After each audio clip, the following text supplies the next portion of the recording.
guys, it's Emma Reads Crime here. So I read 10 books in January and I DNF'd one, and I'm going to talk about them and give a star rating out of 5. I'm going to save the 2 standouts till the end, of course. So the first book I want to talk about is Murder in the Family by Cara Hunter. I think I'm the last person in the world to read this, so I won't tell you what it's about. I gave it 3.5 stars out of 5, and I did read it on my Kindle, and I think that was the problem. I think if I'd read an actual book, it would have been a higher rated book for me. It's the kind of book where you want to flick back between the pages. I did put a review on Bookstagram and loads of people said the audio was incredible as well, so it might be worth checking out the audio as an option if you haven't read it, but you probably have because I'm the last person not to read it. I DNF Billy Summers by Stephen King. I feel super guilty about this as it's my friend's favourite book and it's got really high Goodreads ratings, but unfortunately for me, I just thought it was a bit boring and it wasn't very exciting or action-packed. I gave 3.5 stars to Unsolved and I gave 4 stars to Unburied.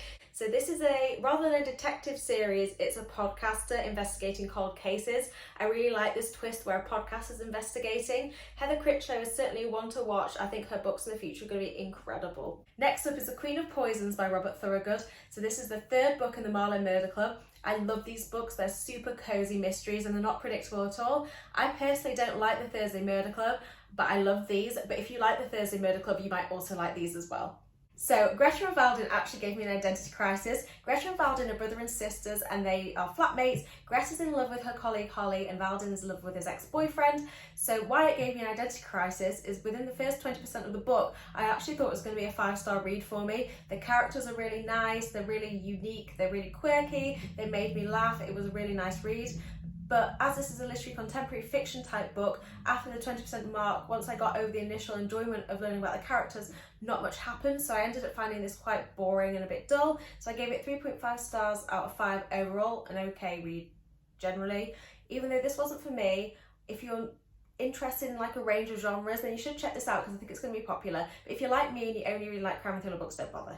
I love Ashley Winstead, but Midnight is the Darkest Hour is not her best piece of work. Ruth lives in a really religious community and a skull is found in a lake, and that's kind of all you really need to know. It had the potential to be amazing. It's like Twilight meets Where the Crawdad Sings meets any sort of generic detective mystery sort of series. Unfortunately, I just thought it was a bit boring. Overall, I thought it was okay and I gave it 3.5 stars out of 5, but this was definitely not my favourite of hers. In the school reunion, Chloe is, you guessed it, she's going to a school reunion. She's divorced, she's kind of feeling low in life and she's looking forward to reconnecting with old school friends. I thought this was a good popcorn thriller and I gave it 4 stars out of 5. It was really easy to fly through, really twisty, short chapters. The reason I did score it higher, however, is I guessed one of the major plot twists. In Everyone Who Can Forgive Me Is Dead by Jenny Hollander, Charlotte survives some sort of ordeal in college known as the Scarlet Christmas. We don't really know exactly what's happened apart from some people have been killed. I thought this was a good debut, maybe a little slow but still enjoyable, and I gave it 4 stars out of 5.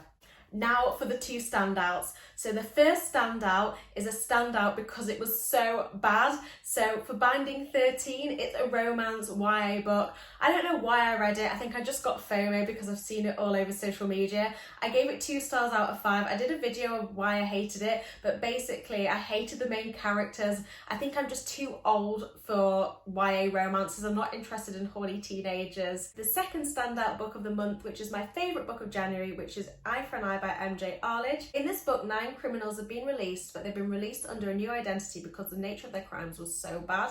However, there's a mole in the system and the families of their victims are finding out who they are and they're getting revenge. This was almost a 5-star, but not quite, and I gave it 4.5 stars out of 5. How did you get on in January? Let me know in the comments. Thank you, bye!